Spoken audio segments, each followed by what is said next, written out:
Hello and welcome to Business 360. I'm Shireen Bhan. The headlines we're tracking for you this evening. Bulls take a breather after a 7-day rally as investors await clarity on the upcoming US tariffs. The Sensex and the Nifty fall nearly 1% each. Real estate and energy stocks stumble. The rupee shakes off early weakness, ending marginally stronger on the back of banks buying dollars on behalf of exporters. After sovereign gold bonds, rising gold prices pushed the government to pull the plug on its 10-year-old gold monetization scheme. No new medium or long-term deposits to be accepted after the 26th of March, but existing deposits will continue till redemption. The government says banks can offer short-term deposits at their discretion. Days after launching its weight loss drug in the country, Eli Lilly CEO David Ricks tells CNBC TV 18 the company is open to manufacturing Mounjaro in India, says it's also in talks about localizing supply chains, adds it is building clinical evidence on the medicine's impact in treating sleep apnea, fatty liver disease and curbing other hedonistic desires. That's an exclusive. US President Donald Trump continues to keep the world guessing about how the US will impose reciprocal tariffs starting the 2nd of April. Tells American media he wants to limit exceptions to his proposed tariffs, adds he may be more lenient than reciprocal. President Trump defends National Security Advisor Mike Waltz after American journalist Jeffrey Goldberg reveals he was mistakenly added to a group chat on the government's war plans in Yemen. Downplays the incident as the only glitch in 2 months, claims that no classified information was shared on the Signal chat group. BhartiAirtel and its subsidiary Bharti Hexacom prepay nearly 6,000 crore rupees to the Department of Telecom. This fully settles the 8.65% interest liabilities that rose from the 2024 auctions. The company says these prepayments have been made 7 years ahead of the average residual maturities. India can become a net exporter of defense technology, says Honeywell Aerospace President Jim Courier. Tells CNBC TV 18 tremendous opportunity for localization in India has the company looking at quadrupling sourcing of supply and material out of India, adds this will push its ambition of growing defense into a core focus area globally. That's another exclusive this evening. After much delay, GE Aerospace begins the delivery of the first of 99 engines for the Tejas light combat aircraft Mach 1A to Hindustan Aeronautics.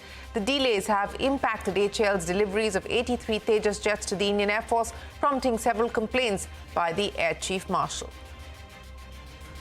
In a major breakthrough to the 3-year-long war between Russia and Ukraine, both countries agreed to stop attacking each other's energy infrastructure. The White House says the two have also separately agreed to pause military action against ships in the Black Sea. The deal will also prevent commercial vessels from being used for military purposes by either side. The Supreme Court takes suo motu cognizance and stays an Allahabad High Court order which had observed that acts like grabbing breasts or breaking the string of pajamas do not constitute an attempt to rape, terms it as inhuman and insensitive, expresses shock that the order was passed not in the spur of the moment but after application of mind. Well, let's start with the market actions. DStreet failing to hold on to the opening gains today. The Nifty and the Sensex snapped that 7-day winning streak, ending nearly 1% lower. Weakness set in on concerns over how the US will implement President Trump's April 2nd tariff announcements. That's the Nifty for you, down 180 points. Sensex lost about 700 points this afternoon, and the mid-cap index was down 400-point cut there on the bank Nifty. 40 out of the 50 Nifty stocks closed lower, with energy and realty stocks losing the most ground. The broader markets also, as we showed you, fell in line with the blue chips. Now, after sovereign gold bonds, the government has pulled the plug on its 10-year-old gold monetization scheme. This means that no new medium or long-term deposits will be accepted after the 26th of March. But existing deposits will continue till redemption. Manisha is standing by to explain why the scheme has now been discontinued. Manisha. Well, yes, it is curtains down for the gold monetization schemes, and this is coming in just days before the financial year gets done. And this is also coming in immediately after the sovereign gold bond scheme also was discontinued. Interestingly, both of these schemes actually were launched in 2015, so they've had a run of less than just about those 10 years. For the gold monetization scheme, the statement from the Finance Ministry says that this is being done because of the evolving market situations and also because of the performance of the scheme. What we do understand from the statement is, and there would be a detailed statement coming in from the RBI as well, but the medium-term and the long-term deposits have been discontinued until now, and the short-term deposits are left to banks' discretion as and when and how much do they want to do within that. Interestingly, data as per the Finance Ministry also shows that in all of these years, you've just had about 5693 depositors which took part into this scheme. It is said that the Indian households have 30,000 tons of gold, but what we saw in all of these years is just about 13,000 kgs of gold being introduced into this. So when you look at this breakup as well, the long-term investors or deposits were to the tune of around 13,900 kgs, medium-term even lower at 9,700 kgs, and short-term just about 7,500 kgs. So the deposits clearly have been quite dismal. And there are a few, 4 or 5 reasons for this as well. To begin with, it is about emotional and cultural attachment to your jewelry, which people clearly did not want to part with. The second thing is about the cumbersome process, because you have to take this jewelry, it has to be assayed. They are saying centers are less, and before this jewelry can be converted into a gold bond, it has to be melted as well. And if there is any impurity within, that is discounted for. So this is something that the Indian households did not want to have their jewelry go through.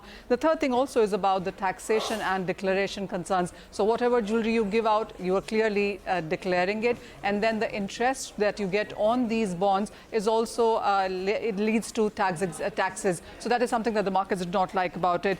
And fourth, and the major point is that there has been really low awareness about it. The banks did not promote it well, is the reason you saw such lower numbers coming in. All right, Manisha, many thanks. So that's the end of the gold monetization scheme.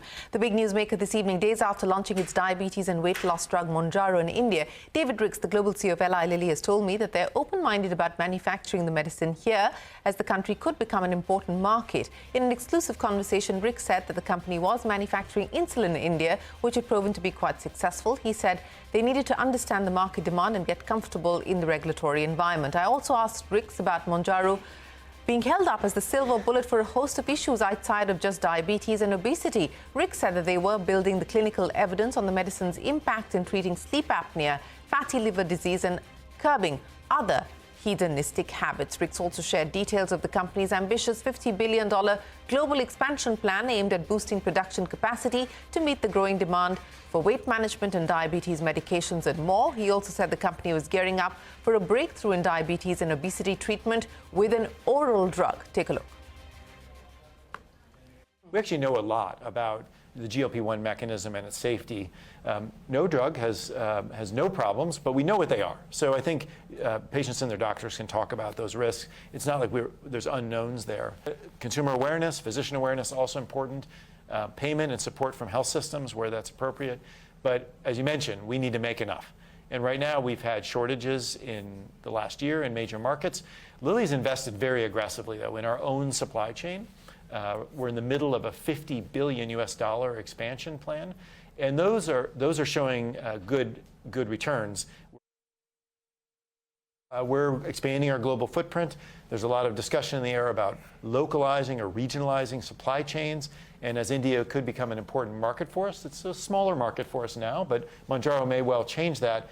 Open-minded about possibilities here. What could tip you in favor of actually doing local manufacturing We here? do have local manufacturing for our insulin line, actually, Right. which is very successful. So we need to talk to those partners. We need to understand what the demand in the market is. And we need to probably get comfortable with the regulatory environment and some other technical specifics, but certainly not ruling that out. Obviously, it's a very large opportunity. There are, the prevalence of diabetes is very high in this country, and that's a serious condition where we need good medicine for. Mounjaro has proven to be very effective in controlling diabetes and helping people lose a little weight with diabetes. And then for obesity, which is almost like a precondition to other very serious health problems, we're seeing really strong uptake in many markets where we've launched, and I would expect that here as well. Unfortunately, overweight and obesity is a reality in India. But it's not seen as a disease. Yeah, but it actually is, by WHO standards, classified as a disease. And even if you want to argue with that, Yeah. it's totally clear that being obese leads to more diseases later, over 200 adult conditions. And some studies have shown almost 40% of adult disease is triggered by obesity.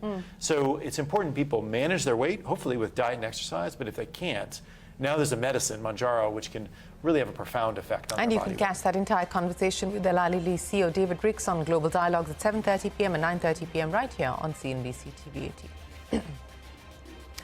President Donald Trump has hinted at not offering too many exceptions on reciprocal tariffs that are set to come into effect on the 2nd of April. Speaking to an American TV channel, Trump added that the U.S. has been very fair while imposing tariffs, also said that he might implement copper tariffs within a few weeks, which is months before the initial deadline. This announcement drove up copper prices to all-time highs. Remember, only a day earlier, Trump told reporters at the White House that his administration may give a lot of countries breaks, but changing signals now. And speaking of Trump, the U.S. president has downplayed the inadvertent inclusion of a journalist on a group chat that discussed war plans for Yemen, saying, and I quote, "It was the only glitch in 2 months," end of quote. When asked if he will investigate the matter, Trump said his administration will look into it, but hinted at a non-FBI probe. Trump's national security advisor, Michael Waltz, took full responsibility for the leaked group chat. Take a look. I said, we'll look into it. But everybody else seems to be using it. It seems to be the #1 used device or app, whatever you want to call it, and we will certainly look. If it was up to me, everybody would be sitting in a room together. The room would have solid lead walls and a lead ceiling and a lead floor. But, you know, life doesn't always let you do that. In the meantime, the attack itself that we were talking about and discussing has been an unbelievable success. I would ask them, it's not really an FBI thing. It's really something having to do with security. Security like, will somebody be able to break in? Are people able to break into conversations? And if that's true, we're going to have to find some other form of device. And I think that's something that we may have to do. President Trump. BhartiAirtel and subsidiary Bharti Hexacom have prepaid nearly 6,000 crore rupees to the telecom department. The telecom giant is now fully cleared the high-cost debt of 8.65% pertaining to the auction in 2024. The prepayments were made approximately 7 years ahead of the average residual maturities. The company has now prepaid nearly 26,000 crore rupees of high-cost spectrum liabilities for the current fiscal year. Larsen & Toubro has won its largest single contract to date. While the company has not disclosed the exact size of the deal, it has classified the contract from Qatar Energy LNG as an ultra-mega order. This classification indicates that the order value exceeds 15,000 crore rupees. The project includes designing and setting up 2 large offshore compression complexes. General Electric Aerospace has commenced the delivery of engines for the Tejas light combat aircraft to HAL. The engine manufacturers announced the delivery of the first of the 99 engines ordered by HAL after a 2-year delay. The delays have affected HAL's deliveries of 83 Tejas jets to the Indian Air Force. Shares of HAL gaining in trade today following that announcement. Another exclusive this evening, Zomato-backed fitness brand Cult.fit is learned to be getting ready to raise 2,500 crore rupees through an IPO. This would give it an estimated valuation of $2 billion. Rachna Dhanrajani joins us now with more. Rachna, at what stage is the process and what's the company planning? Sources have told CNBC TV 18 that Zomato-backed Cult.fit has picked bankers for its upcoming IPO. Axis Capital, Jefferies, Goldman Sachs, Morgan Stanley and GM Financial have been roped in as the book-running lead managers. The company is eyeing a 2,500 crore raise at a valuation of about $2 billion. Now, to put things in perspective, Zomato had infused about $100 million in 2021.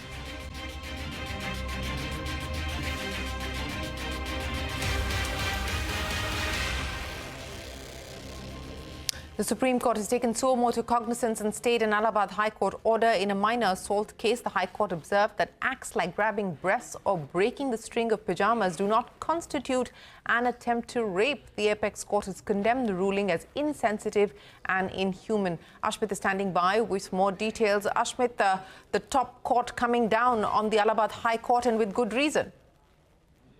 Well, an interesting choice of action as far as the Supreme Court is concerned. It doesn't usually do this, but it's taken suo motu cognizance of the judgment that came from the Allahabad High Court and then subsequently has gone on to stay that Allahabad High Court. So what is so problematic about that Allahabad High Court? Well, we'll try to answer that. The Allahabad High Court in a recent judgment where there were 2 accused who had sought to sexually assault, had sought to rape a minor.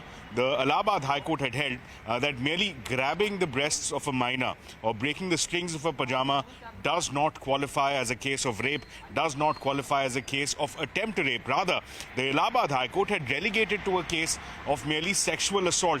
This is something that had a national outcry. This action by the Allahabad High Court is what invited the Supreme Court to take suo motu cognizance, and from there on, the judge made some very stern observations. The Supreme Court expressed shock. The Supreme Court said that this was completely lacking in sensitivity.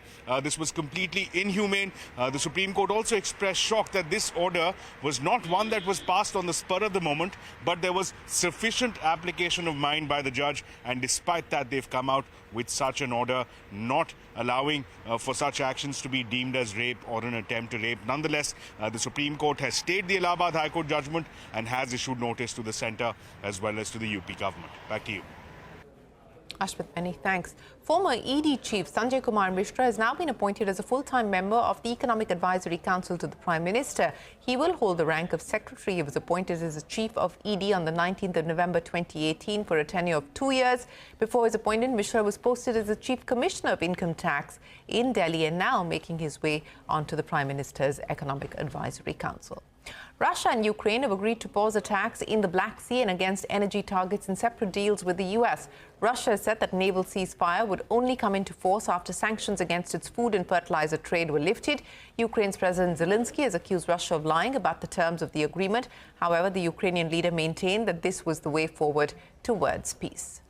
Staying with international news, Israeli forces have killed at least 12 people in Gaza. Israel's military has also continued bombing Syria, killing at least 6 people in the region. Non-profit organization Save the Children said that more than 270 children have been killed in the week since Israel resumed attacking Gaza. Indian Airlines have added over 1,300 more weekly flights in the summer schedule 2025 as travel demand surges. Air India is leading with 3,000 additional flights. Indigo has added 1,100. Akasa has added 190 flights, while SpiceJet cut 417 flights in this year's summer schedule. Madhya is standing by with more on what all of this means for the consumer, for you and me. Well, clearly air travel demand is seeing a sharp surge. As per the latest data, more than 140 lakh passengers flew in February 2025 versus over 126 lakh passengers who flew in February 2024. That's an 11% surge. So naturally, there has to be more supply to meet this demand. But airlines are constrained due to shortage of capacity and hence are struggling to catch up with the rising demand. So if you see the summer schedule, it is just over 5% more weekly flights than last summer. Airlines will fly 25,610 weekly flights this summer schedule versus 25,000 flights in the winter schedule and 24,275 flights in the last year's summer schedule. Airline-wise, Indigo, that has over 350 operational planes, remains the highest airline to fly over 14,000 weekly flights. Air India Group will be flying 7,685 flights per week. SpiceJet will fly 1,240 flights per week. Akasa Air will fly 1,080 flights, and among smaller players, Alliance Air plans to fly 520 flights, Star Air 505, Fly Big 176, Fly 91 123, and India One will fly 114 flights. Now let's see how many flights have these airlines added as compared to the previous seasons, which is the winter schedule and the summer schedule of last year. So Air India is leading with nearly 3,000 additional weekly flights versus last summer. Indigo has added 1,100, Akasa Air has added 186. SpiceJet, however, has curtailed its schedule by cancelling 417 flights as compared to last summer. Similarly, among smaller players, Star Air leads with 186 additional flights as compared to last summer.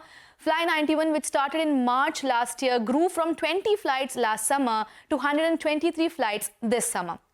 Alliance Air doesn't look in good shape. The airline has curtailed its flights by cancelling 376 flights as compared to last summer. Now remember, the flight schedule is also a key indicator of how the airline is performing and optimizing its assets. More flights means more passengers and more revenue. Likewise, lesser flights means less revenue. But overall, if there's supply, there's some hope for passengers if this could keep airfares in check. All right, Madhiya, many thanks for joining us. And with that, it is time for us to wrap up this edition of Business 360. The news will continue right here on CNBC TV 18. We're back in a moment with more.